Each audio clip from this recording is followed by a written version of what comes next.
बचत गटातील महिलांची फसवणूक केल्याप्रकरणी अटकेतील आरोपीस मुंबई उच्च न्यायालयात जामीन मंजूर झालाय। 25/4/2023 रोजी या संदर्भात गुन्हा दाखल झाला होता। सदर प्रकरणात फिर्यादीनं या प्रकरणातील आरोपी हे भारत फायनान्स कंपनीत काम करत असताना फसवणूक करून 24,70,596चा गैरव्यवहार केला होता। त्या कालावधीत त्यांचा मित्र आरोपी मोहन नल्ला यांच्याशी संगनमत करून बचत गटातील महिलांची AEPS मशीनवर त्यांचे अंगठे व आधार कार्ड घेऊन त्यांना वेगवेगळी कारणं सांगून त्यांच्या नावे परस्पर कर्ज काढून या प्रकरणातील सुमारे 73 बचत गटातील महिलांची फसवणूक करून ती रक्कम स्वतःसाठी वापरली अशा आशयाची फिर्याद दादासाहेब मिटकर यांनी फौजदार चावडी पोलीस ठाण्यात दिली होती। आरोपी मोहन नल्ला यांचा जामीन अर्ज जिल्हा व सत्र न्यायालय येथे फेटाळण्यात आला होता। त्यानंतर त्यांनी मुंबई उच्च न्यायालयात जामीन अर्ज दाखल केला होता। या प्रकरणात आरोपी मोहन नल्ला यास न्यायमूर्ती MS कर्णिक यांनी 15,000 रुपयाच्या जातमुचलक्यावर जामीन मंजूर केलाय।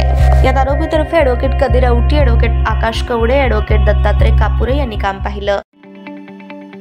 ताज्या बातम्या पाहण्यासाठी प्राईम महाराष्ट्र न्यूज चॅनलला सबस्क्राईब करा।